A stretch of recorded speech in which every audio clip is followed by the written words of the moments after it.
at 7 p.m. Please stand for the Pledge of Allegiance.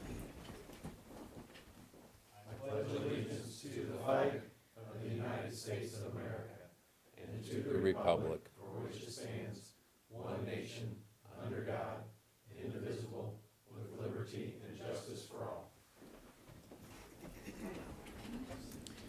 Do we have anyone that would like to speak under public participation? Okay, moving down. Abby, you're up.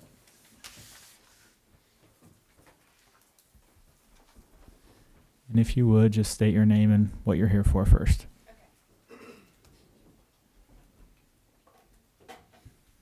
All right, good evening, everyone. My name is Abby O'Brien. I'm here on behalf of the Lincoln Park District to talk about the city parks and the city deeding over their parks to the Lincoln Park District.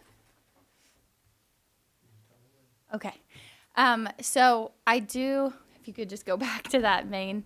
Yep, okay. So I do have a presentation for you guys tonight. I know that you guys had said that you wanted to see a visual of the park improvements, some plans.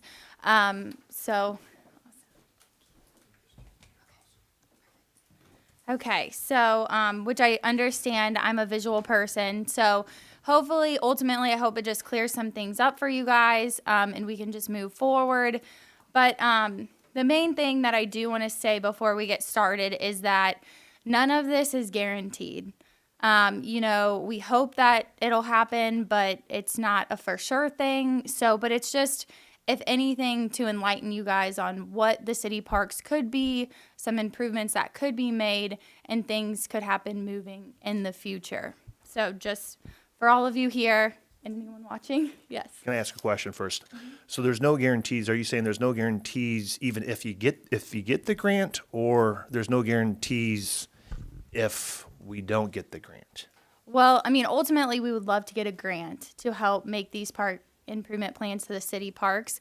But, I mean, basically, there's a lot of different variables that go into it. I mean, right now, we're creating our master plan for the next 5 to 10 years. So depending on what feedback we get from the community and what their needs are, then that will kind of go back toward what will we be implementing into the parks. If that makes sense. Does that clear that up? So there would be improvements if you received the grant. Yes. Okay. Okay. So, moving into the presentation, feel free to ask questions. I'll be kind of talking through as I go through this. But I did go around to take pictures of all the city parks currently at their state. Now, granted, this is the winter months, so they're not as green, they're not as vibrant. But I just mainly wanted to let you guys know where they're located, and then also what their current state is, what is in there right now. So this is Ray White Park. It's located behind where Stacy's Pharmacy used to be, back in that neighborhood by the fairgrounds. So right now you can see there is some open space. There's some concrete slabs right there. I'm not for sure what was there, but there's a pavilion, there's a playground, and then a basketball hoop. And then this is, the current basketball hoop that is right there next to the playground. It's not a half court, full court, but it is a basketball hoop there for anyone to enjoy at their leisure. Since there is an existing basketball hoop there, my first thought was it might be beneficial to put in a full court basketball, a full court for people to play basketball on. So this is kind of what it potentially could look like. But I know some of the school districts, or elementary schools, they do have a couple of outdoor public basketball hoops. So, but the main thing being the surfacing and the lines. So that could be a good potential improvement to the park, since there is an already existing hoop there. And then just some benches, beautification. If you go back to if the hoop were to be removed, that concrete slab would be nice to implement, possibly a picnic table, a bench, some beautification there.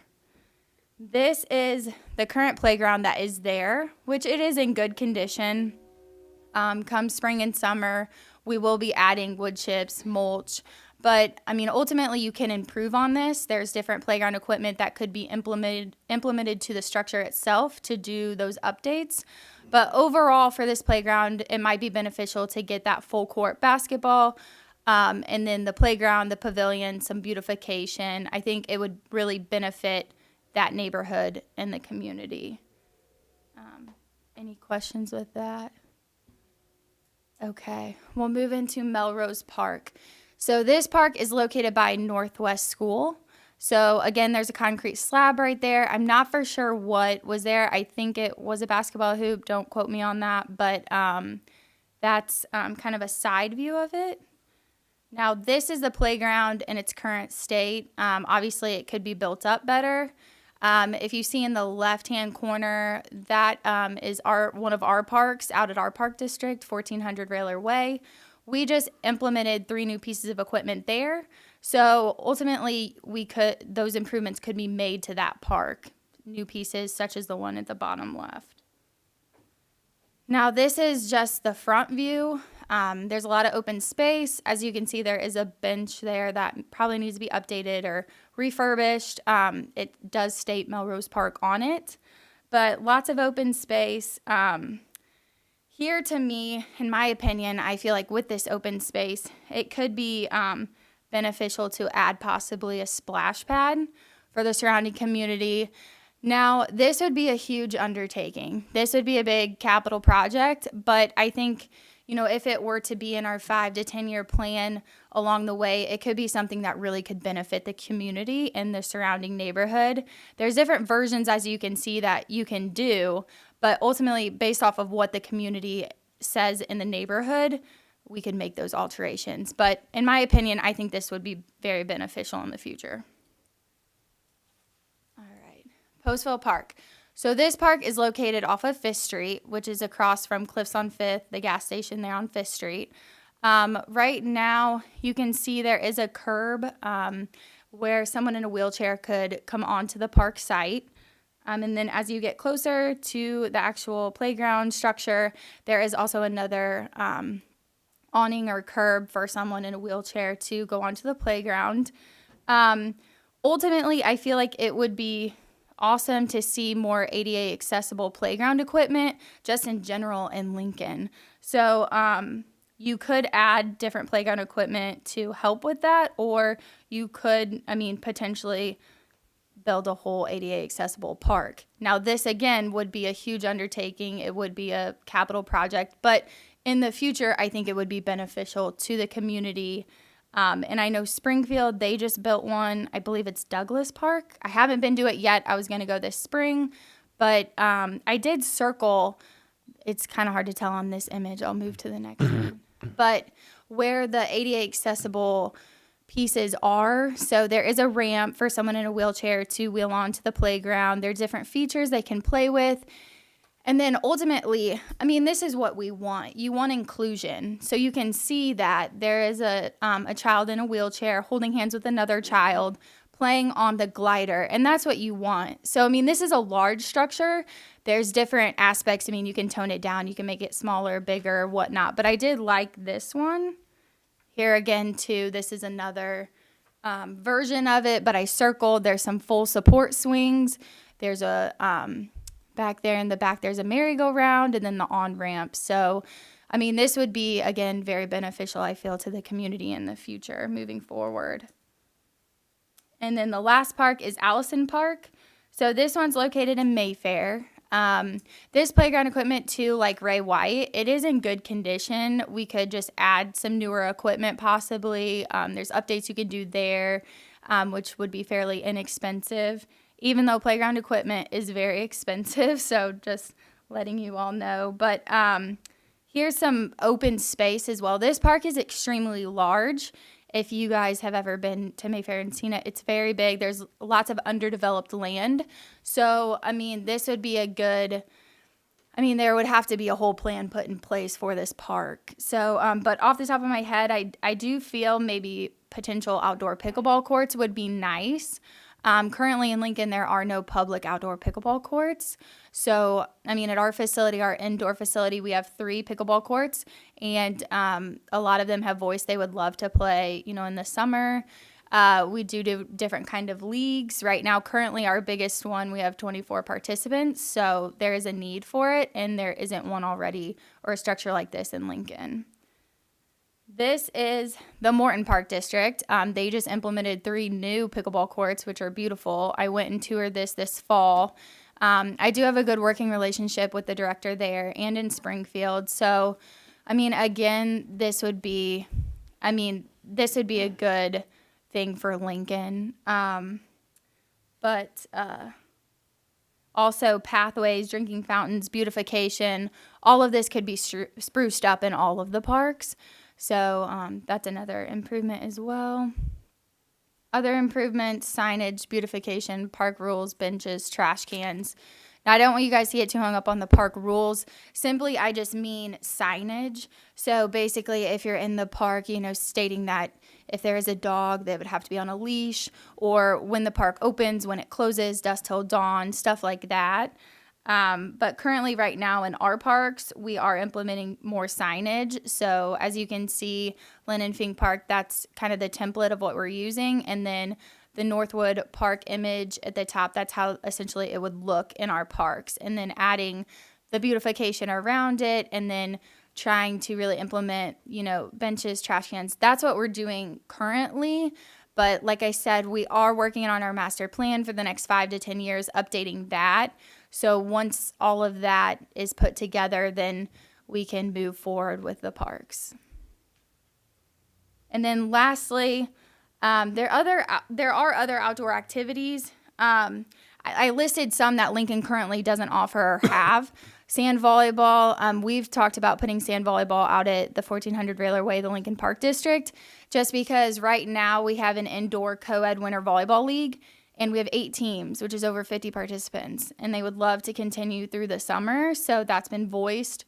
An amphitheater, I know that there's been one, I believe, at Memorial Park before, but Morton, they just put one in, and it's beautiful. I mean, we work with Lincoln College right now to provide music lessons, and they would, I mean, possibly open it up to concerts. I know Latham Park has done concerts in the park, so dog areas, dog parks, I mean, I know that's been a topic before, so I mean, I'm open to it personally. I have 2 dogs myself, but I feel like, you know, that's an area too that Lincoln doesn't have or provide. Or Ninja Warrior courses.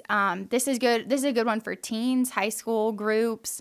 These are becoming very popular in the suburbs. So for kids to go out, run a course, do team building, and then possibly eat or hang out at the park would be a good opportunity. But these, again, are just other activities that could be implemented in the parks.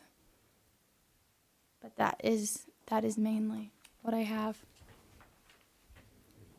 Sconzo? Thank you, Mayor.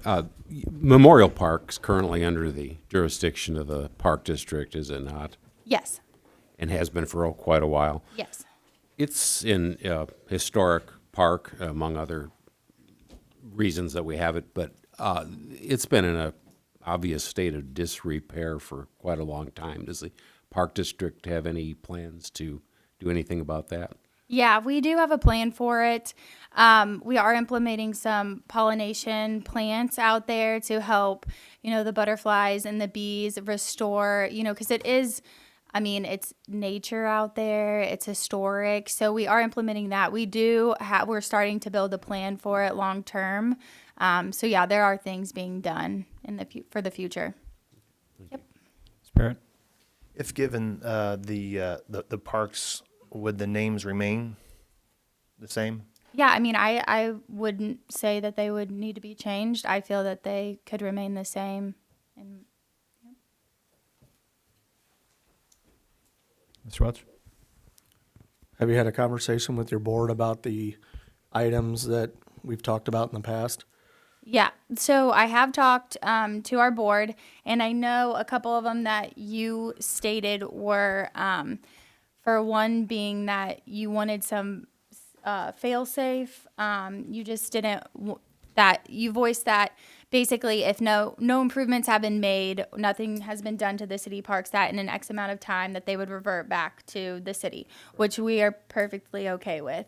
I would say within 5 years, if nothing has been done to the city parks, that is fine with us. They can revert back to the city. But I think it would need to be in writing or stated, what does improvement mean to the city? Does it mean signage, beautification, benches, what does that look like on paper? And move forward with that. Yep. And then I know the other one was the taxes, raising of the taxes, which that's not our goal. That's not been the plan. We don't want to do that. So, that's not what we want. And then the selling of the property, it's very hard for us to sell property. I did speak with Jason. He works with the IAPD, the Illinois Association of Park Districts. He's our representative at law.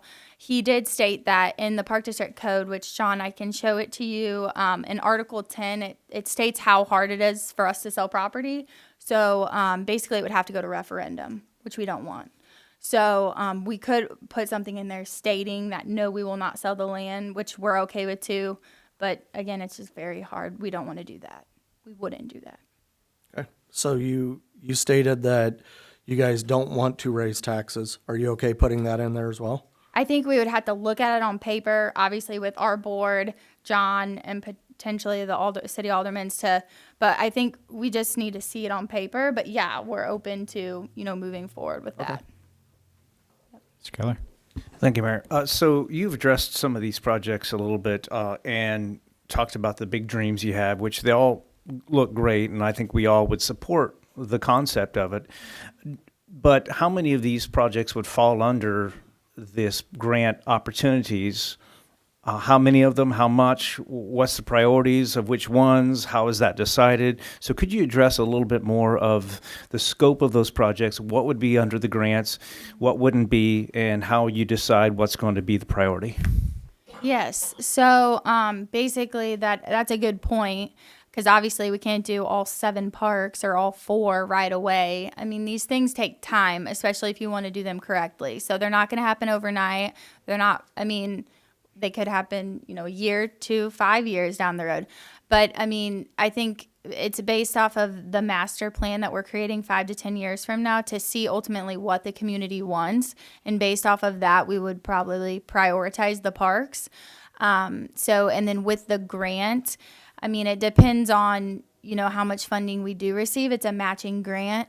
So if we were to, receive $100,000, we would match it and have $200,000. So that potentially could build a really nice ADA accessible park or a splash pad. Might be able to do both, but those things are something we would have to look at down the road. And once that master plan's created.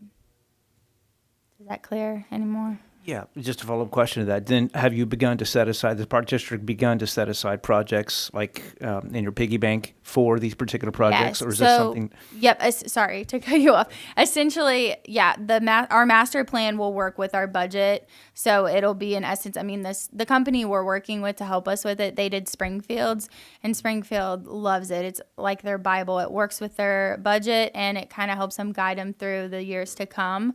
So essentially, that's what it would do. Thank you, Abby. You're welcome. Sam? Hey, so you showed your ideas for all the park improvements, and they do look great. I was really blown away. They're big projects. But you also mentioned public input, like you want to feel out what the public wants. I guess I've met with you before, so there's nothing new, but the public has came to these meetings before and asked for some ADA accessible equipment. So I was just kind of hoping that would be taken into consideration. Like the public input is there, so just if that can be taken into consideration. Yeah, definitely. We have a survey going out right now. And Steve, I know you talked about it last meeting. There was a question that concerned you, which I'm glad you did state the fact that it is an outside company helping us. They do this with lots of other park districts. Not for sure why that was on there, but ultimately it is, we are here for the community and to serve the community. So moving forward, I mean, the input matters. It's truly what we're here for. So, yeah, I mean, the community has voiced, I know, Sam, they voiced to you too, different groups about the need for the ADA accessible equipment, which I do believe there is a need for it. So we would highly take it into consideration and hopefully move toward the future with it. Thank you. You're welcome. Mr. Landers? Abby, I don't know if you looked into this or not, but if you start doing upgrades, is there certain ADA issues that you have to address as you do upgrades, regardless of whether they were planned or not? Yeah, I believe if we were to do a new structure or break ground and do a whole new project, it would have to comply with the ADA. So if you went to modify one as it is now, no, you wouldn't necessarily have to follow the ADA code. I don't believe so, but I can definitely look into that further. I mean, ultimately, we would want to make yes, we you know. all want Yeah. to, but Yes. there are challenges. So that's if for we sure. were to put in ADA accessible equipment in the park, we would want to make sure there's paving to go to it. That is also, yes, we would want to make those improvements as well. Sam? I have another question. On your pictures that you showed a park that's at the park district itself, the Prim Road location. That's new equipment. When did that get there? It was probably about a year ago, last summer, I believe. Maybe 2 summers ago. I think it was a year ago, last summer. Okay. Yep. Mr. Conzo? Thank you, Mayor. In Postville Park, there are a couple of historic structures. One is the polling place. The other, there is a grave marker, which commemorates the original Civil War veterans statue that stood on the courthouse lawn from 1869 until it was destroyed in a storm, and the remains of that statue are buried at that place where that marker is. Only his head. Or Well, no, his body. His head's at the that's, courthouse. yes, you are correct, Alderman Bate. Be that as it may, would the Park District be agreeable to leaving those structures and other ones that may exist such significance, of leaving those intact? Yes. Yes. Yeah, we wouldn't plan to disrupt anything that was historical to Lincoln. Kevin? Well, the other problem with Postville Park is nobody knows who owns it. There's no record of ownership for Postville Park, so we'd probably have to go back to the city of Postville, I believe. Mr. Howlett? In regards to the city parks, through the course of my investigation, I've ordered title work in all the parks, and I'm still waiting in regards to the results for that. I think I noted previously that there has been some complications in regards to Postville Park, but I'm waiting to see what the results of the title work is before moving forward with any issues that might go with the park. But I will note that park is historical, as Mr. Conzo's indicated, and has been there for some time. And so it has been a challenge thus far. So, but I will keep the council apprised of any findings that come in regards to the title work. I just wanted to make sure that there's no indication there was, when these parks were gifted to the city, there was nothing out there that says that they must remain a city park or before there's any conveyance. I was going to ask that actually, because when I talked with Jason, he did mention that. I was going to ask if you did know the whereabouts or had the deeds to the city parks, because that was one thing he said was, they might have certain restrictions and jurisdictions on them that we need to address before we move forward, because that would obviously play a huge role in it. Mr. Conzo? Just one thing to add about Postville Park. We know that it was there in the original town of Postville, and that merged with Lincoln in 1865. So whatever there is, in terms of title for that, probably goes back before, to the original town. Right, and that's somewhat what I've gathered, and I'm going to guess that's probably what's adding to the difficulty. So, Further questions or discussion? Ultimately, I just want to say, we want to work with you guys. So, I want this to be open. I want it to be very transparent. If you have any questions, concerns, I think moving forward, ultimately, I would love to see it go to a vote. But I know, John, you have lots of work too, and it is a big undertaking, and we do need to see things on paper. And our board, the Park District Board, is going to have to ultimately approve it, and the city as well. So I think as long as we're keeping it open and moving forward in the right direction, it'll be beneficial to all. Thank you. Thank you very much. Thank you. Thank you. Justin?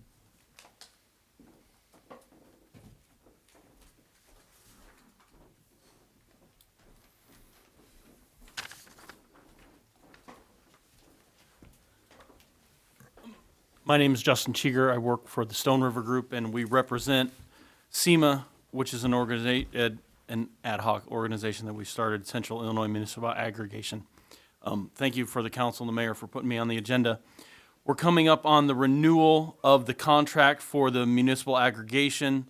The current contract goes through July of 2020, and we're getting ready to renew that because we have to renew it at least a minimum of 60 days before, because letters have to go out per the statute that was set up by the state of Illinois.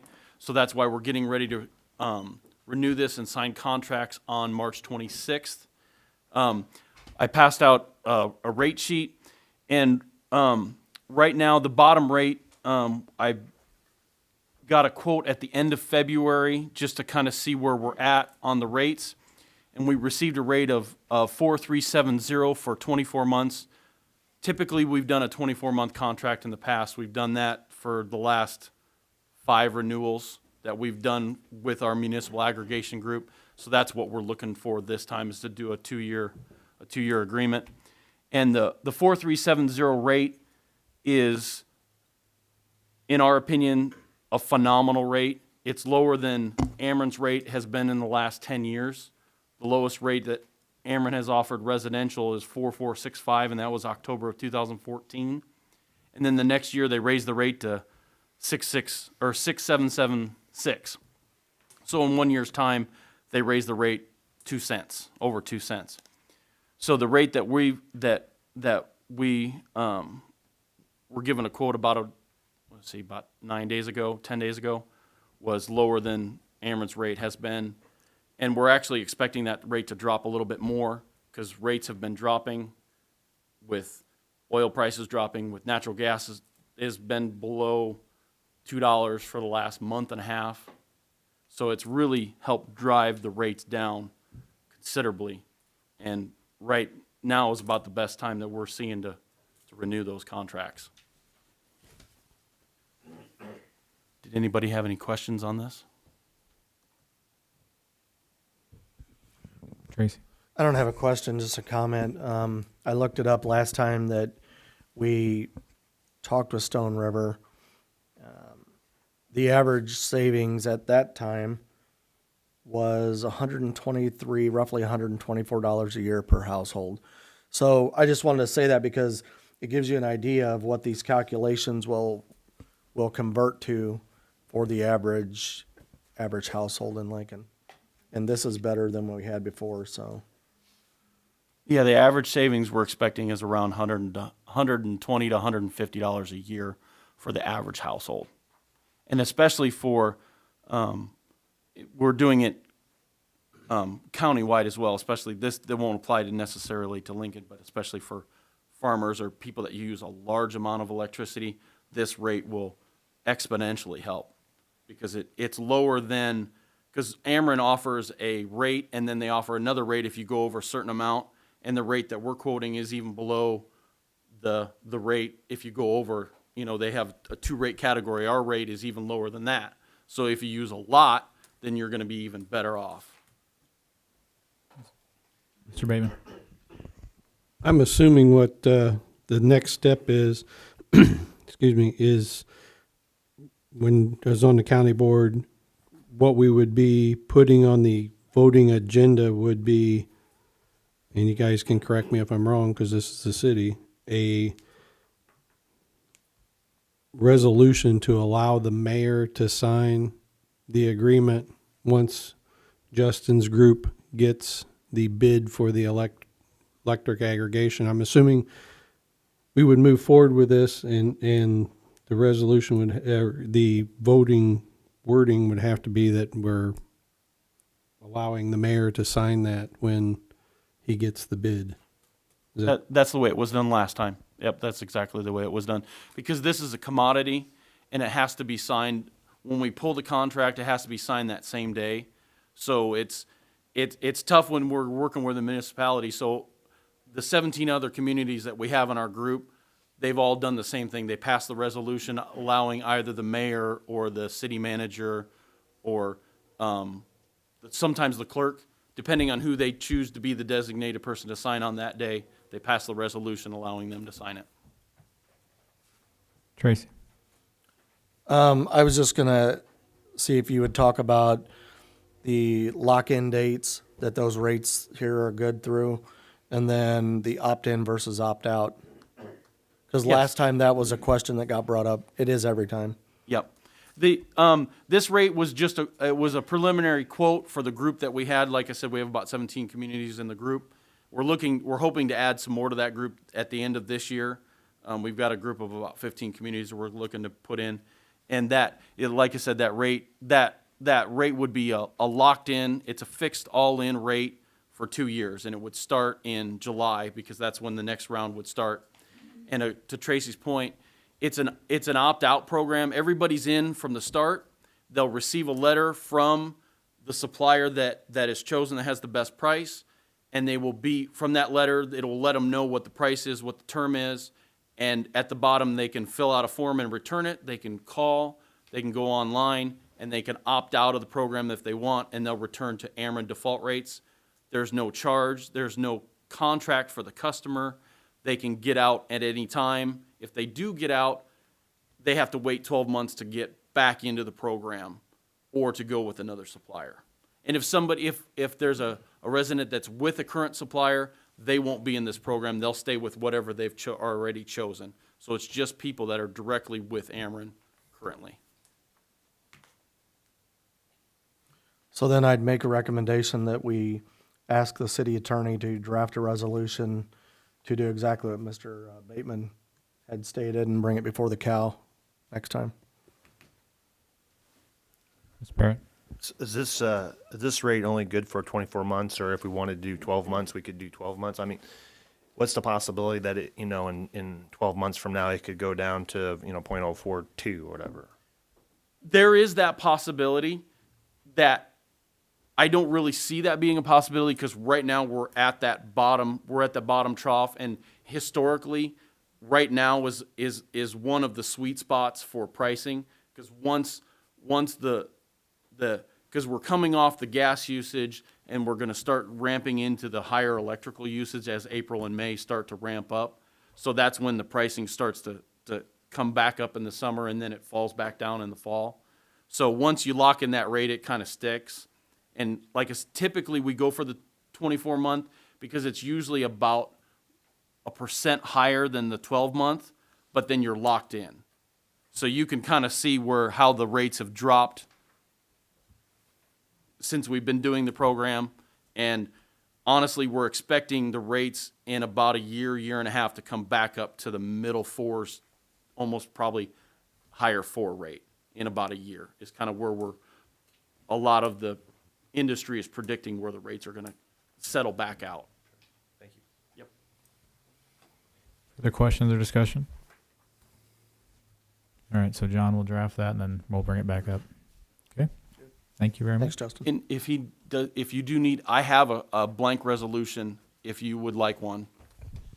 That's fine. I also appreciate some contact information. You can leave that as well.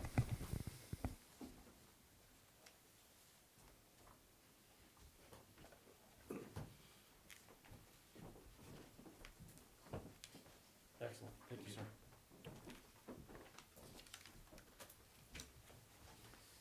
Thank you very much.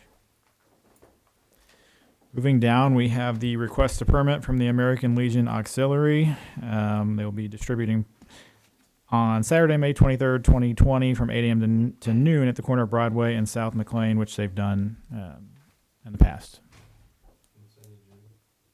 Place that on the consent agenda.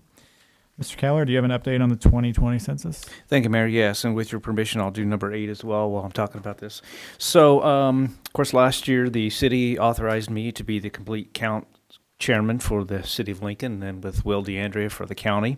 And the complete count committee has continued to meet and plan this week. Actually, Thursday, the U.S. Census Bureau will begin mailing out the forms, so it's time. So you'll be all receiving in your mailboxes the forms beginning this week or next week. They'll be coming. Just an update on what's been happening. So Chief Paul Adams did put on our website information for the citizens of Lincoln if they want information on how the census is conducted and what to do. Again, keep in mind this is the first census in which you can fill it out using a mobile device or your computer, and that's what we're actually encouraging people to do. There's a computer that will be set up in the library for any of the public who do not have an access to a computer at home to go to the library and to use that. The staff have been adequately trained to the library in how to go through and to go to the census website and fill that out. There's also a computer at the Farm Bureau for any other citizens of Logan County. That's also in cooperation with the Census Bureau. So there are several locations for anybody who does not have access to a computer to use that. The city clerk and her staff sent out letters to all the citizens of Lincoln. Thank you for doing that with the bills.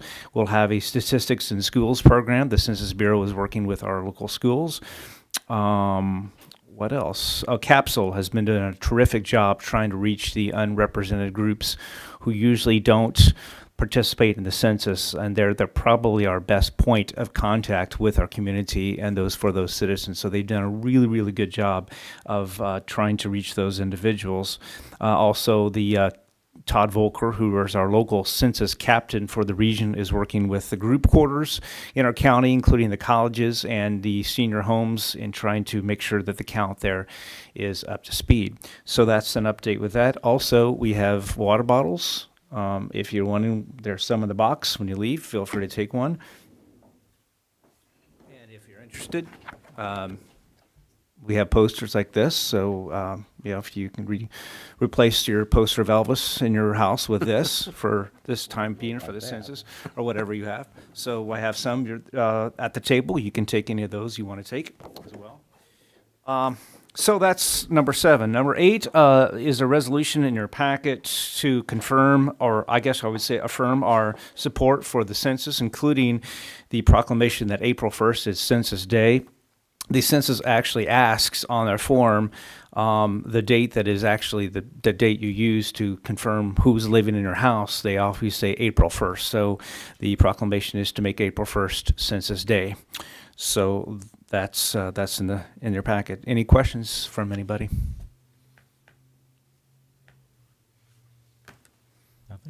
Okay.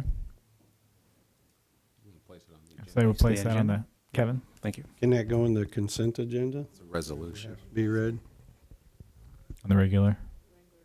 Okay. Place that on the regular agenda. Thanks, Mr. Keller. Union Pacific Railroad invoice in the amount of $3,637.68.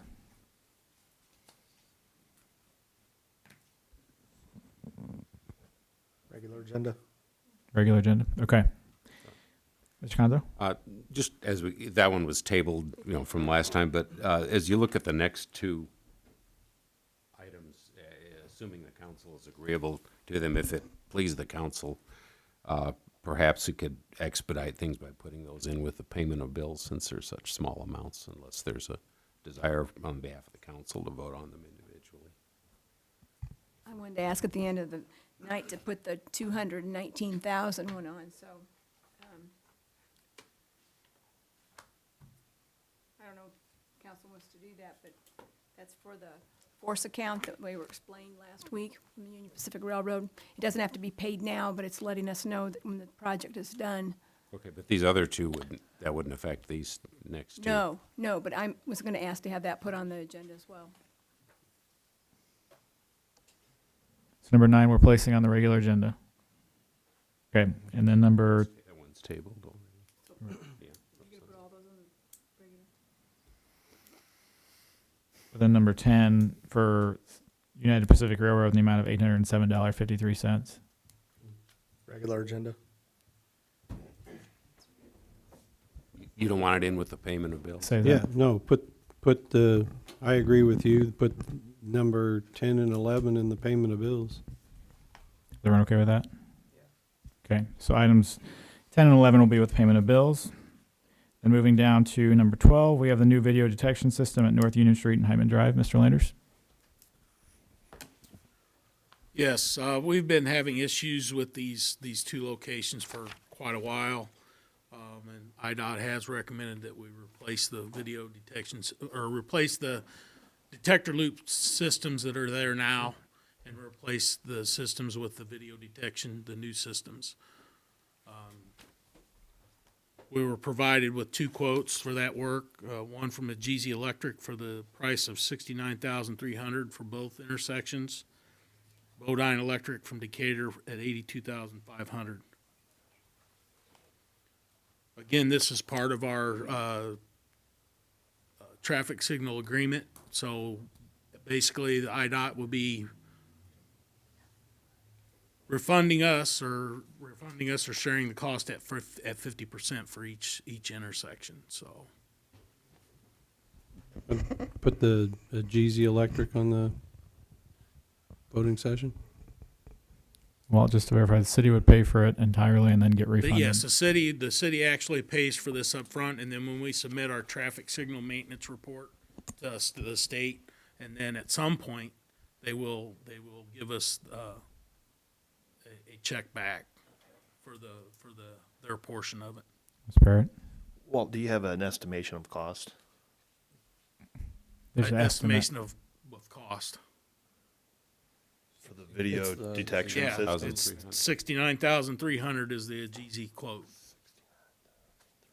for both both intersections. It'd be like 35,000 after reimbursement. 30, I think the actual bid per intersection was 34 or something. Sam?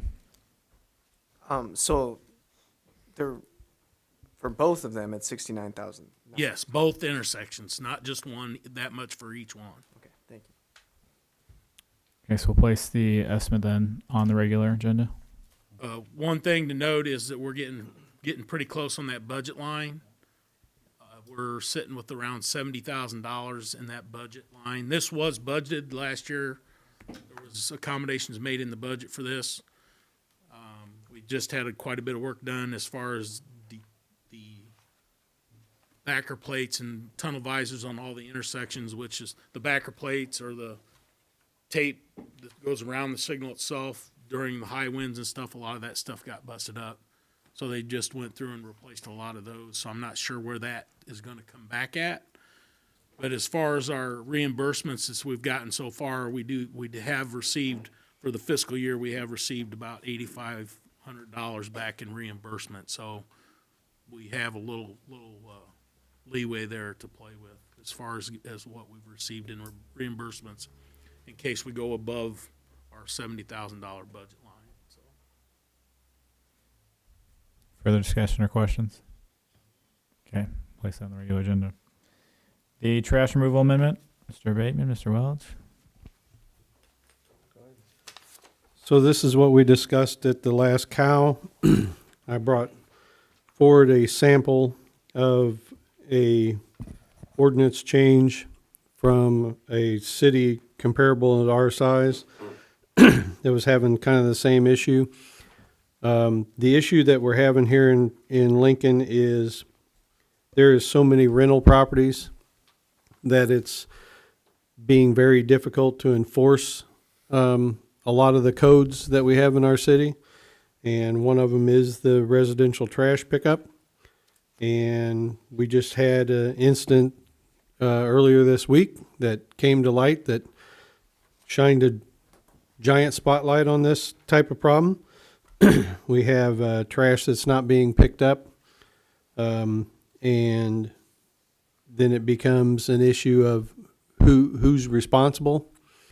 And usually the landlord says it's the tenant says he was never told it's the landlord, or the name is on, in this particular instance, the bill was in one person's name, they ran the bill way up. They then put the bill in somebody else's name, ran the bill up. Neither is the owner of the property.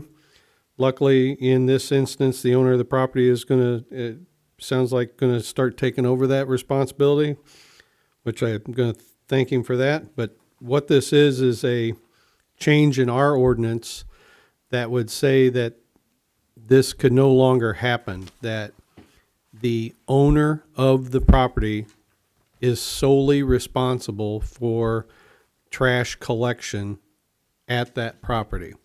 So whether if you're a landlord, it is your responsibility to have the bill placed in your name and pay that bill to make sure that your tenant has constant trash service. It has worked at other villages, and I believe it's something we need to implement here. That way, if there is an instance where trash is not being picked up, we're not trying to track down whose name the bill was in, whose name the bill was transferred in, or who was actually responsible. It would be the responsibility of the owner. To simplify this, if the city is willing to move forward with this language, or in talking with a couple others, adding a couple sentences that either put more teeth into it or clarify it, that we would not implement this till probably August 1st. That would give us ample time, and I'm volunteering that time to contact the homeowners to let them know that they are now responsible, and it would also give time to contact the tenants to let them know when the homeowner would be responsible for that trash service. Mr. Barrett? So I've noticed here the last few weeks or so, maybe months, that trash cans are being left out on the sides of the road. So who would be, I think Ron and I were discussing that is an ordinance that needs to be enforced. But who would be responsible for that? Would that be the landlord, the owners, or would that be the individuals that are using it? Well, our current agreement with area is that the driver has to put the trash can back where it was when they picked up the trash. Yeah, but my question is who's responsible if the tenant leaves the trash can out all week long, which is a violation? Both the tenant, but ultimately the property owner. That would be up to the property owner to make sure his tenant puts the trash can back. I think Steve's question is, though, if they don't pull the trash cans back, who does Wes talk to? Property owner. Property owner. If you're going to go through the effort of buying a piece of property and then renting it out, there has to be inherent responsibilities to go with that. And some of them are pretty small, as in making sure your tenant has trash service. The bigger issue we're having, other than the cans, which I totally agree with, is the fact that nobody knows who's paying the bill. And when a neighbor calls and says, hey, so-and-so's trash hasn't been picked up for a week, then we have to go through the effort of trying to find out whose name the bill was in, then contacting that person and getting a runaround story where we should easily be able to look up the property and know exactly who to contact and say, hey, the trash was not picked up, it's your responsibility. Or the trash cans have been left out for weeks upon weeks. It's your responsibility. Okay. Mr. Keller? Thank you, Mayor. We addressed this a little bit last week when you had introduced this issue, and you talked about maybe instituting this in August, giving time for an adjustment period. What about those individuals who have a lease for a year that have already signed the lease for the year? Where are you asking homeowners and tenants to renegotiate a lease, or what? Well, at that point, I guess we'd have to take that into consideration. We're not talking an exorbitant amount of money here. We're talking $15 and some change per month. So that's why, to me, the August deadline gives ample time for both parties to work something out and to to see where we're at on that. I think there would be challenges if they don't renew those leases or amend them, then we would have to maintain that relationship, which I don't even know how we would even get into that. Mr. We Howlett? would have to be a third party to that contract to manage it, right? If you're looking for an opportune time, essentially to implement this, that really, in regards to property owners and renters, and when their contracts are, there really is none, because their lease is being signed all the time. It's not like we have an exorbitant amount. We're not a municipality that, like, say, that has maybe Bloomington or whatnot, where it'd be easier because there are many leases there go from July to July due to the high student population. So it's easier for them to essentially designate as to when those leases will be signed. We don't have that here. So you're just essentially going to have to bite. If you're looking to pass this, you're just going to have to pass it, and then the homeowner or the landowner would have to take that into consideration for the next time the leases come around and increase their prices that way. That would just be seen to me the only logistical way to do it, because like I said, there's no really opportune time, I would think, because to reiterate, the leases are always being signed within this community. So Sam? This might be a dumb question, but what if we just made it so that any new leases come August have to have that language in it, or the homeowner and not the tenant? Would that be helpful? It presents a bit of a logistical issue in enforcement, by requiring, essentially we don't know, or Wes's office wouldn't know. Essentially, he's not going to have all the leases, in front of him, So when you pass this, if we do that, then you won't know up until August, essentially who has what in regards to property. There needs to be some specificity within the code, I believe, that essentially would put the onus on, or the responsibility on, a particular party. Kevin? So that's a problem that can be overcome. My question to the council is, if they agree to the wording that I have highlighted or circled here, the one thing in this wording that I have a problem with is it says, it's the last sentence, in the case of a rented residential dwelling units, it shall be the duty of the property owner to ensure timely payment for service fees. To me, I think we need to change the language to where there needs to be something drafted, and maybe John can help draft a sentence for legalese that says that the owner of the property cannot transfer the responsibility for trash to his tenant. It should state that the residential trash collection is the sole responsibility of the owner of the property.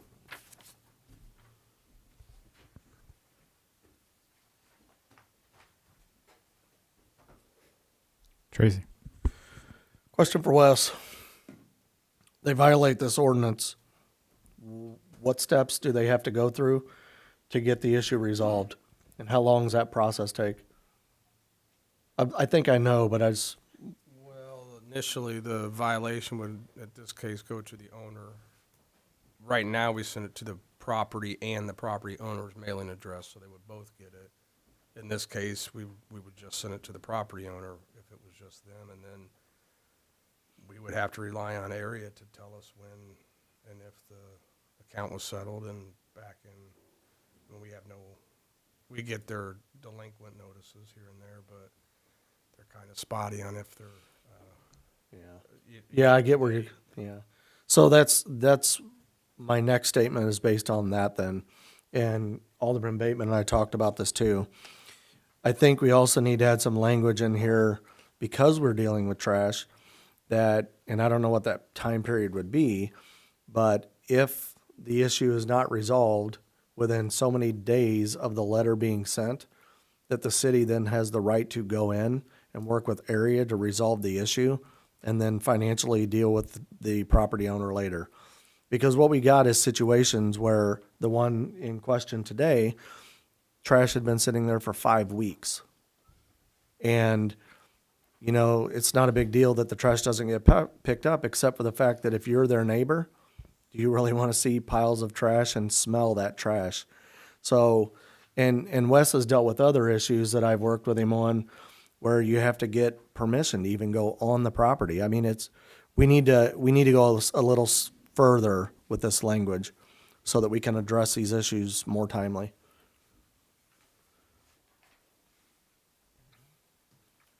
Mr. Hoblet? I mean, if it pleases the council, I can work a sample ordinance for the next cow and see if we can see if they, or work with Mr. Bateman to see if we can get some language worked out to present to the council and see if it's palatable to them for approval on a voting meeting. Perfect. Yep, that'd be great. Got a quick question though. Well, Steve. when does a notice go out for late payment or that the payment's late? How long do they wait? Peggy would know. It's, I think, 60 days. For area? I think they send it within 60 days. So within 60 days, that's At 9. that point, they owe 3 months worth of trash because they're billed, area bills quarterly. So if they wait 60 days, then we're now, 4 months or 5 months from, say they didn't pay anything and the trash had not been picked up. You're potentially going 5 months with no trash service. Are they getting no trash service, or is it just that they didn't pay that quarter, the 3 months, and then 60 days later, 2 months later, they get a notification that it's late? Are they not picking up any trash during those 2 months? At 60 days, they put them on the hold list. We get a hold, several of us get a hold list emailed to us every single week. So then the problem becomes, So then, yeah. Or so then, daily, excuse me. We get a hold list daily. So then, a notification goes to Wes, potentially for the ordinance violation. And then how long is it before anything happens after that notification? What do we normally give them for rectifying this? Well, something, a couch in your front yard, you get 7 days. It's 5, but with the weekends and stuff, it ends up being 7. In this case, all we can do is look and see if the trash is gone. That doesn't mean the service is reinstated. They threw it in their neighbor's trash can or something. So we'd have to have some kind of verification that their service is reinstated. I would assume, I mean, if the ordinance says you have to have it, we have to. there's no incentive for them to turn the service back on. And that's been part of area's struggle with this. But the hope is that the homeowner or the person that's doing the renting would be paying on time. Well, nothing's going to be the end all be all. What this resolution change would do is eliminate the finger pointing. In other words, in the property that's in Alderman Keller and I's ward, the email chain that went out was the girlfriend had trash in her name. She ran the bill up. So to rectify it, the boyfriend put the trash in his name, ran the bill up. So then when the neighbors start calling and the trash isn't being picked up, in this particular property, it had happened so frequently, we knew exactly who to contact. But there's other properties in town where Wes would send a letter to the property and to the homeowner, and then that starts that whole, oh, I thought they were paying the bill. No, wait a minute, they were paying the bill. No, wait a minute, I got a new tenant in there, and maybe they forgot that they were supposed to pay the bill. What this is doing, and I've talked to other villages that have done this, is it basically narrows it down to absolutely who you call. You send the letter to one person, you make one phone call. There is no more finger pointing. And again, it's one of those things that if you're going to be a person that buys property as an investment and an income property, you have to take certain responsibilities. And this is a very small one. Again, it's $15 and some change. But if you drive around town, there's plenty of totes in this town that are overflowing, and that's a constant job for Wes on, and I don't know what other wards get complaints, but I mean, you start in on trying to, you get the complaint from the person living next door, as Mr. Welch says, that tired of looking at all the trash or cars parked in the alleys or whatever, and then you got to find out, I don't know what you guys do. I immediately go on to GIS and I find out that the person who called me said so-and-so lives there, and I click on the GIS website and that property's in somebody else's name. So it just starts the whole ball rolling. And this is one of the ways to alleviate that. And I think this is just one of the steps we need to take as a responsible municipality to start alleviate some of the problems we have in this town. All right, so you'll work on that and bring it back. Okay. Anything else on that? All right, 1031 land exchange, Andrew. All right, so we would like to swap the two parcels that are mentioned in the memo. The 40-acre parcel that the city currently owns has no easements built in. There's realistically no direct access to it. The parcel that we are proposing swapping with it is owned by Kent Cross, who's currently leasing the land under a farm lease from us. His property, we'd like to swap the two, the 40-acre for the 37.1, to alleviate this access issue in perpetuity. I'd like to turn it over to John for the legalese on it that I've been working on.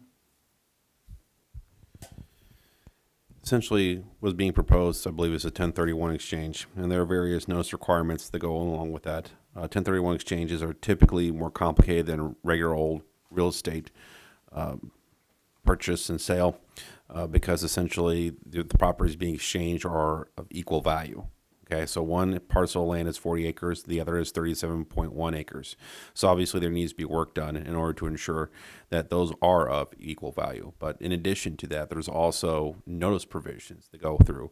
If you guys recall previously, when we did the bid process for the sale of a piece of land, we had to put it out for bid, and there were 3 weeks. It's different for a 1031 exchange.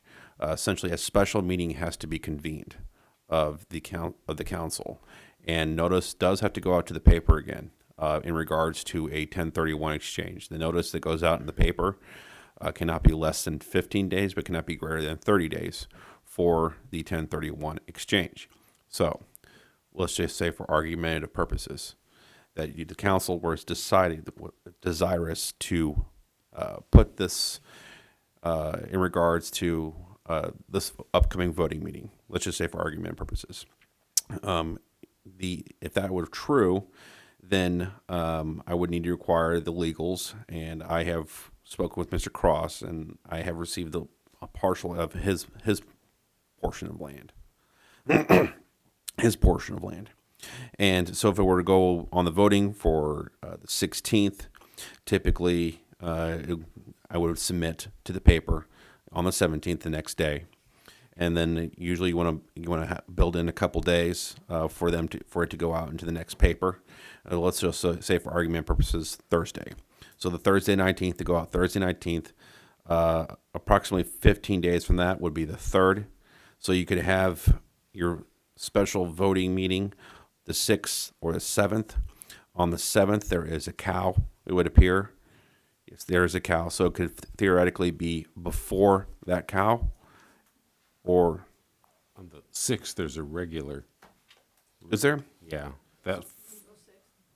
Yeah, first Monday is the. So we have a regular on the 16th, a cow on the 24th, and then regular on the 30th. There's no. Wow. Yeah, that's that extra fifth Monday in there. Well, then the math's off, guys. So, all right.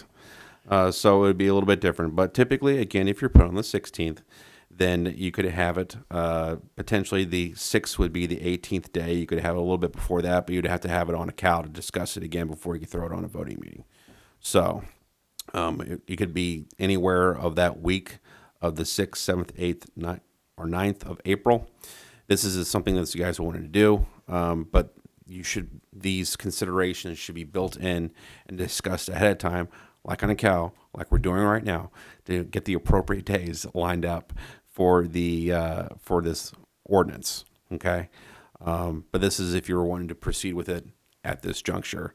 I will say that the longer you wait on it, I mean, it's like if you don't want to do it at this time, then we have to wait into the next cow, or before we can do that and then put it on that voting meeting. So it just kind of pushes everything out. If you recall, the last time we did this for the bid process, it went quite a bit longer than we were initially anticipating because of the 3 successive weeks we had to put out for bid, and the logistical issues of trying to line up the cow thereafter and the voting thereafter in order to try to do what we were desiring to do before a certain period of time. So just food for thought. Tracy.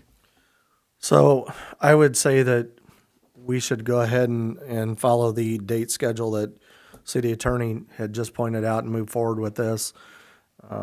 It helps with the solar array being closer to the wastewater treatment facility. There's less of degradation of that service being where it's at.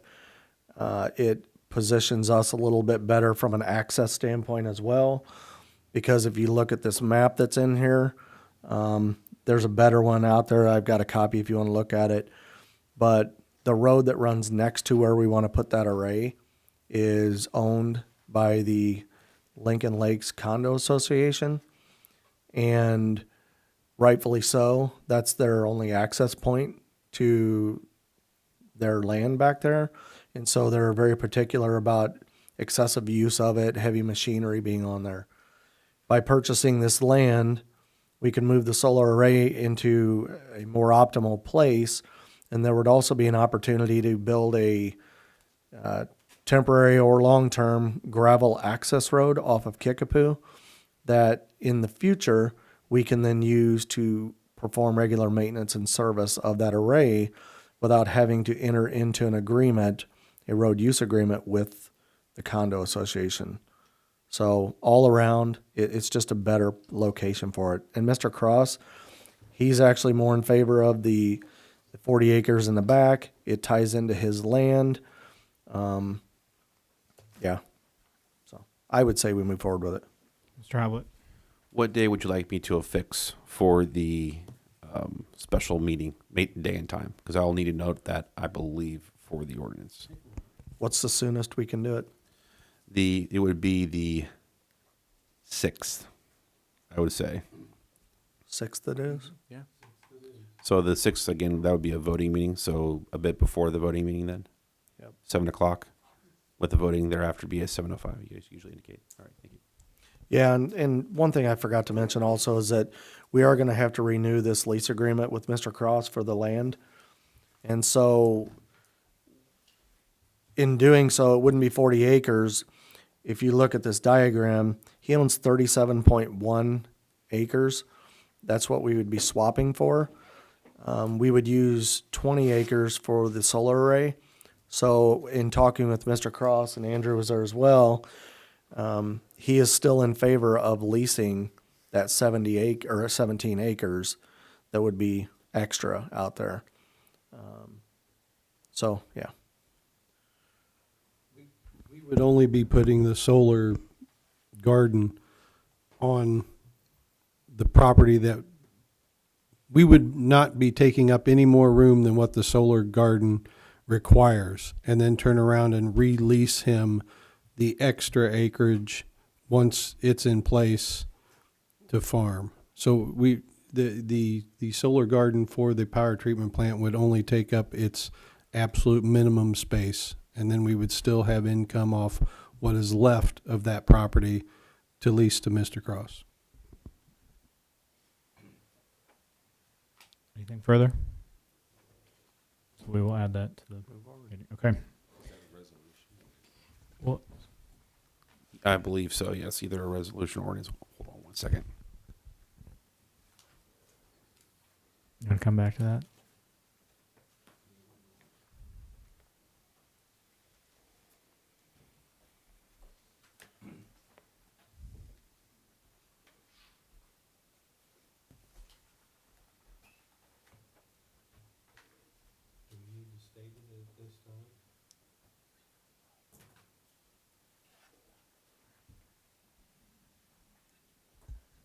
Say we put a resolution or a ordinance.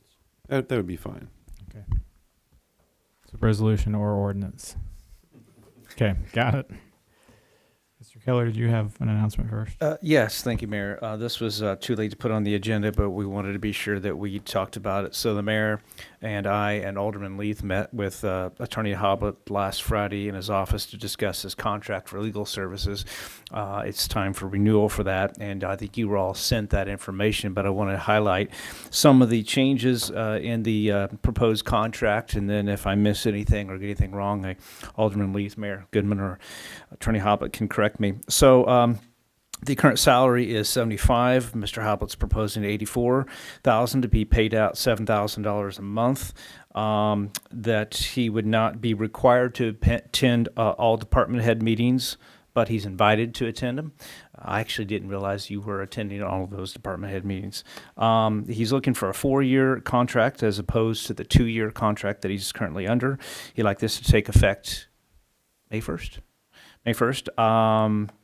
So wants to increase the hourly rate of from 150 to 200 for extra fees that are incurred beyond the scope that we ask. And he also requested that the update, the liquor committee language, I can't remember exactly how that was addressed in the contract. It just said The one liquor meeting. commission. There was essentially stated one liquor commission meeting, which I took to interpret one per month. But there might be situations where there'd be multiple liquor commission meetings in a month. You never know as to what would happen, and I think I should be available for those if consulted for scheduling before they're essentially put out there for the public meeting. Essentially, if you guys have questions in regards to the fees that I'm proposing, essentially this is what my predecessor was being paid, and he was being paid that for a number of years. So essentially, I'm just asking my contract terms be reflective of that. So I'll leave it up to the will of the council. One thing I will point out, I think we all know, is that there are certain duties outside the purview of the our city attorney that he is not required to do on behalf of the city, particularly any litigation matters. But he has undertaken several, can we just say several things that are beyond his scope of duty in the contract, and has not charged the city extra at all. So I think he has been very, very, he's been accessible, I think, for all of us, and has done a great job. I think you've only missed one meeting, and that was when you were ill, and you actually even wanted to come to the meeting, but we persuaded you to not come. But anyway, so any questions to entertain regarding the contract? Kevin, did you have your hand up? Well, John has done an exceptional job, and he is very accessible. I was just going to suggest that other than regular city council meetings, can we just word it that he would attend meetings if asked? If the liquor commission doesn't need him, why would he need to be forced to go to one? If he's not needed, he doesn't need to go there. He's a busy man, got a Monday through Friday job like the rest of us. I appreciate the fact that he attends every single city council meeting. I would like that to continue, but outside that, I feel that he's always worked with us, as you said, and maybe his contract should just state that he only has to attend meetings when asked to attend if he's available.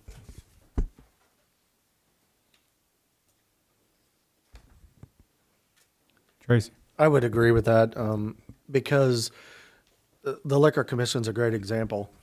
It rarely meets, once a year if that, except for times when we have discussions about the liquor ordinance, which we had quite a few meetings about that at that time. So things come in short bursts, and that one was one where we required the city attorney presence. So if you just don't put a number on it and just say as needed, I think that would be appropriate. It's fine. I'll be happy to continue working with. We'll continue to be working with the mayor, with the city attorney on that, and the mayor and Alderman Leith and I. We can discuss that, look that further, and see what kind of language we can update to make that reflection. And if it's up to the pleasure of the council, can we then put that on the voting meeting for next week? Yes. Sam, did you have I do. I apologize for not getting this on the agenda. I just got a call about this yesterday. But we had an issue come up a few months ago. We discussed this here at a cow, and nothing much came of it. But I just received a call yesterday. We got another coyote complaint. There was some coyotes that are hanging around 2nd Street, sort of by the Logan Mason Rehab Center. So, I mean, that's kind of in town. It's not real. It's not like where you live. It's close to the middle of the town. And I know when we talked about this before, we discussed that the Logan County Animal Control can't do anything because they're not allowed to handle those type of animals. The Illinois Department of Wildlife can't do anything because there's been no documented attacks. So it's kind of on the city to, it's in the city's hands. It's getting worse. Like, the problem's getting worse, I think. I think we should do something about this. I know we had talked about hiring a person to remove the animals.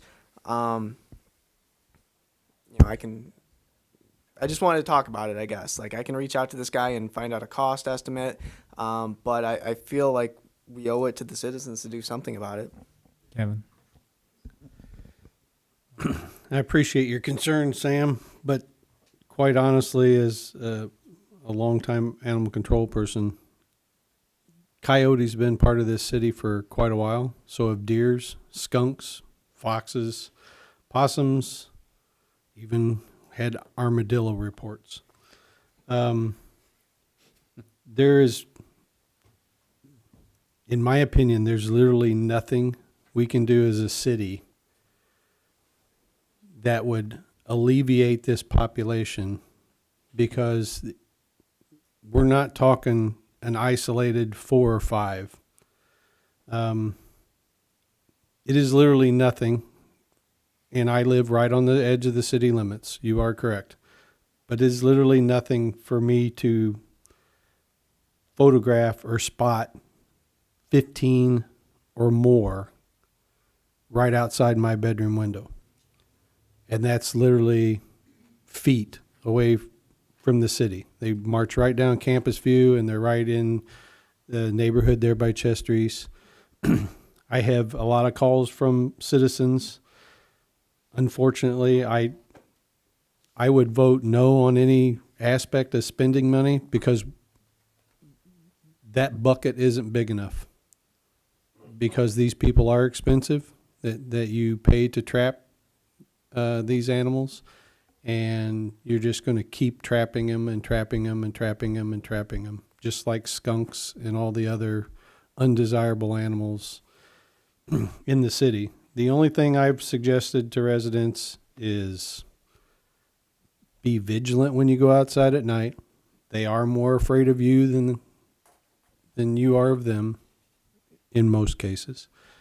And keep your small dogs close and those kind of things. The other things that contribute to that is one of my pet peeves, and I know Facebook person's not going to like that I said that. People leave food outside all the time. The cat population in this town is exponential because people leave bowls of cat food out, water. You leave those kind of things out, and you're asking for every kind of animal that lives within a perimeter for that property. So there is some steps that the citizens can take to help alleviate this problem, because those coyotes are only looking for food and water.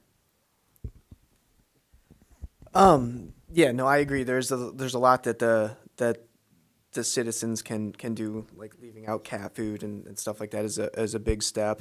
However, you mentioned deer and several other animals and stuff like that, but coyotes are a little bit different. People are afraid of coyotes. You know, I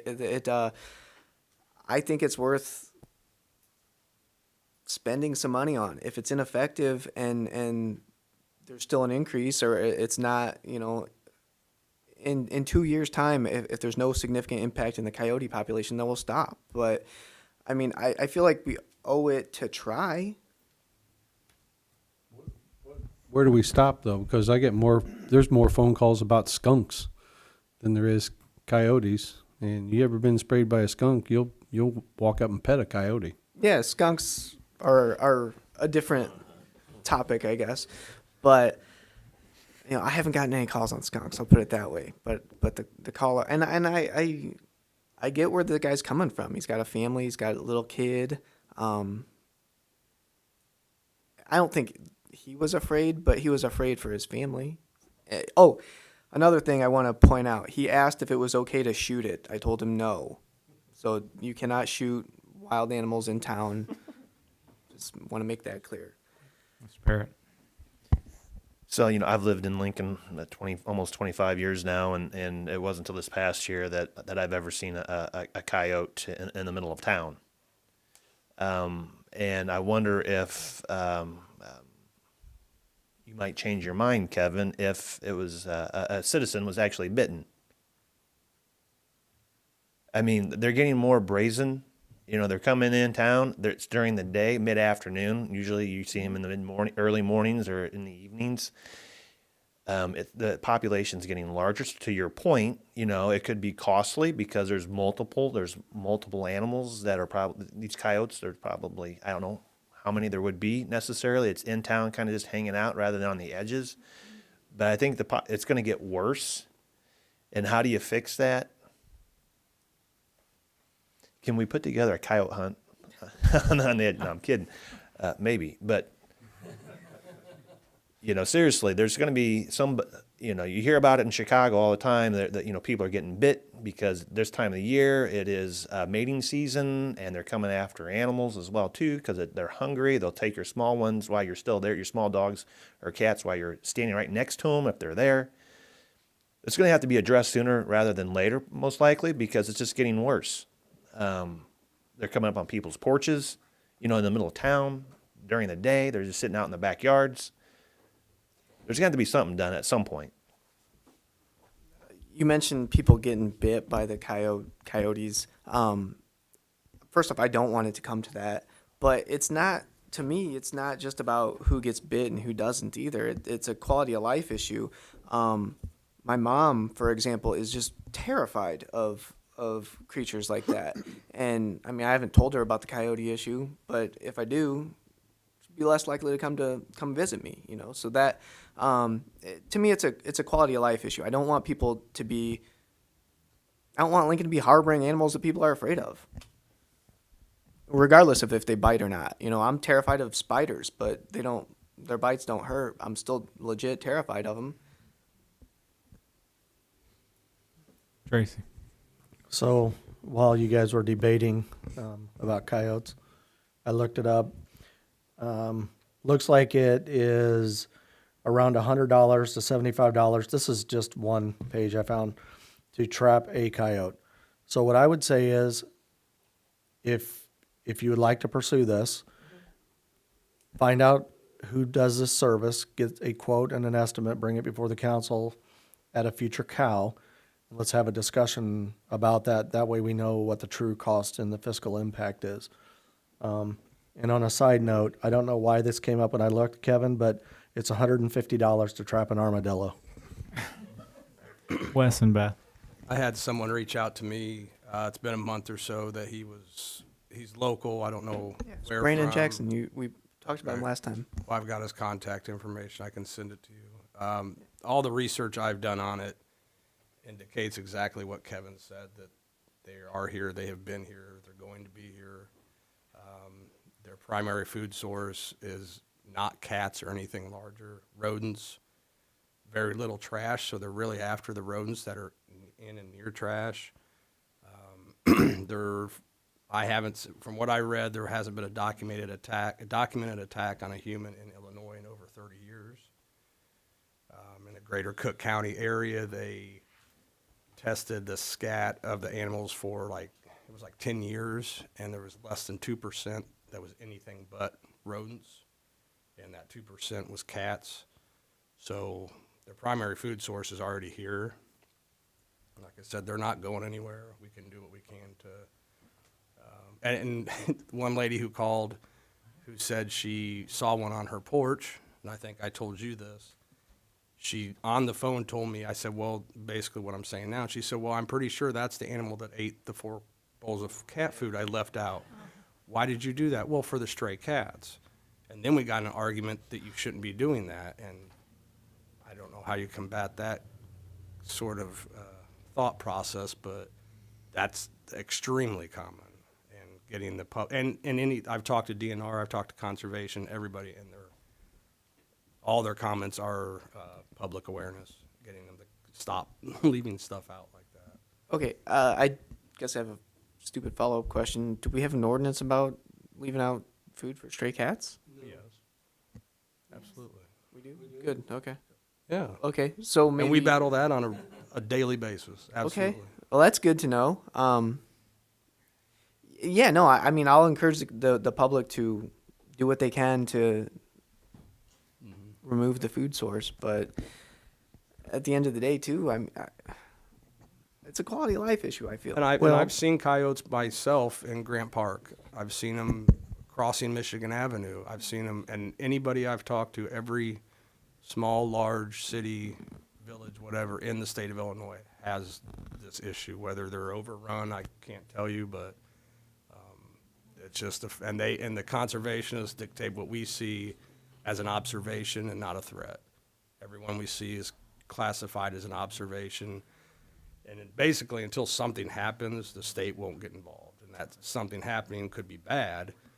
However, they've seen it enough to where they consider this a moot point, that it's simply observation. And there's a lot more out there that you don't see. I'm sure there is. For sure. Beth, did you have a comment? Yeah, my question is, once we trap them, where are we going to take them? Down to the Shawnee National Forest, or where are we going to put them? They euthanize They them. do euthanize them then? They euthanize them. And Sam, for every one of West's stories, I got just as many from animal control. One of my favorites was I went to a lady's porch because somebody kept eating her cat's food, and I walked up on the porch and there's a bowl of food and a bowl of water, and I said, but you're leaving food out. And she looked me straight in the face and was serious as can be, and she goes, but that's my cat's food. That's not anybody else's. It's on an open porch, so there's a lot of that in town, and that's, if they don't have to chase down a rodent and they can just walk up on somebody's porch and munch on some kibble, All right, well, they're going to go for that. I do understand that. And I'll encourage the public to not leave out their food. Part of that garbage issue wasn't helping either. So, that may help as well. So, Well, that happens all over. I know of a residence, and there are a few of these around town, that have become dumping grounds for scrappers and old appliances and things like that. And I have been told that rats live in there, and those are it's in Steve and I's ward, and that's the type of environment that these coyotes are actually looking for. I mean, it's an endless supply of food in there for them. Now, I haven't personally seen them on my backyard, but I'm not going to lie. I have Yorkies, and one of them weighs like 6 pounds. That's a perfect meal for a coyote. And so I worry about coyotes coming around the corner when my wife's taking the dogs out at 11 at night. So we share the concern. It's just one of those things that, where do you begin? Walt, did you have a comment on this? The coyote is one of the most adaptable animals there is. Some of the videos that I've seen on Facebook and things like that, and I kind of consider myself experienced. I'm an experienced hunter, been around that kind of stuff a lot. The one on North Woodlawn that's been seen around there was a video of him going through a backyard, and watching that video, I believe he's lame. I believe he's injured. So, or it or she, whatever. So they're unable to hunt, the wild stuff. They can't chase it down, and that's part of the reason. But they're an animal of opportunity. And we might have some other options that we can look at. I think we probably, a few of us need to get together and have some discussions and see what we can come up with. But I think we do have a few options that we can work out that maybe try to limit the numbers a little bit. Good.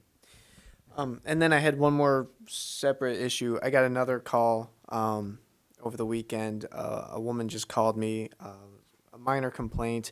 I just wanted to remind everyone that there's leash ordinances for people's dogs. She had complained that her neighbors had some large dogs that she thought they tended just to open the door and let run through the streets. So there's ordinances against that. We can't do that. So I'd like to speak on this one. Yes, I will say this. Anybody who knows me on Facebook knows that I am very anal on my property about people being on there because I don't want frivolous lawsuits, stray dogs coming in my yard. I have 2 dogs to clean up. I don't want to clean up after other ones. So I know it costs money, but if you get some cameras on your property and you actually can get some footage, it certainly makes these guys' job much easier because the last one I dealt with, they had a pit bull. Matter of fact, his dog came at me on my own property. I reminded him there was a leash law, and his response was, "I'm not walking the dog." So, yeah, I said, well, I don't think that's how that applies. So what I did was I just started recording them. And every single time, I felt like I was a nuisance to the police for a while there. But every time that I caught that dog on camera, I called the police, had the ordinance printed out. All they had to do was go over and stop. Eventually, the people got tired of being talked to by the police, and I believe they even wrote them some tickets. So unfortunately, you got to be a little proactive to combat those type of things as well.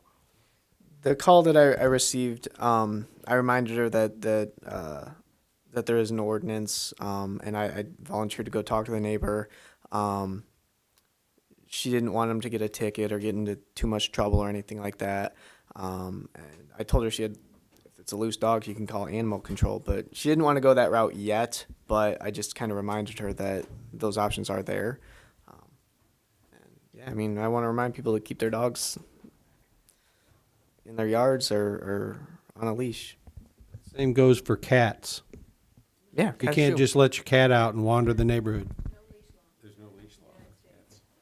Wait, no, I just talked to the lady yesterday at Animal Carta. Control, and she said that there was a leash law also applied to cats. Well, it had been for a long time not, because it came over with the Magna Carta that way. Your best bet with cats is to go to Big R, spend $30 and get a trap. And I kid you not, I have a sand pit in my backyard, and it has been used as a litter box for several months now. I'm going to actually get rid of it this year. But that's what I do, is I trap those cats. It's humane. And then I take them to animal control. And then they do whatever they do with them. They relocate them. All right. That's good. Do we have other announcements? Beth, go ahead. No one answered me about putting that on the agenda. Can I go ahead and put that $219,415 Union Pacific Railroad? It's their force account, and it's been approved and looked over and everything by Julie, our design engineer, as well as the ICC have checked it out and said it's pretty average for $1,500 a square foot. I think the council, when that got brought up earlier, was confused. It's not an invoice. It's just. No, it's just an agreement that. So Is this they're a looking- supplement? He can, no, well, it's so that he can go ahead and proceed with the agreement drafting. He wants to make sure that we're okay with this so he can start the agreement drafting, and then it's not to be paid until we proceed with the work on the railroad and the whole, right there at the Fifth Street Road crossway. Mr. Conzo. Madam City Administrator, what are they going to charge us to draft the agreement, if they said? I don't think there is anything, but I think it's just to put the agreement together. I don't know, I will double check that, but I don't think there was a. There's a charge for that, okay.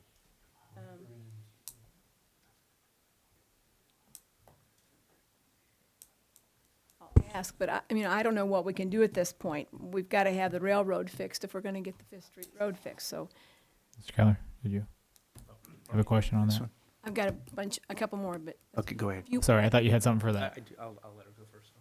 Okay, all right. Then I've got the Comcast franchise agreement's going to, it's been signed by us, but we haven't received it back from corporate yet. So, but we've been told that we have through the end of May to utilize our gentleman that's taking the videos. So we need to work on that. So we need to call an IT committee meeting to talk about it, what we're going to do.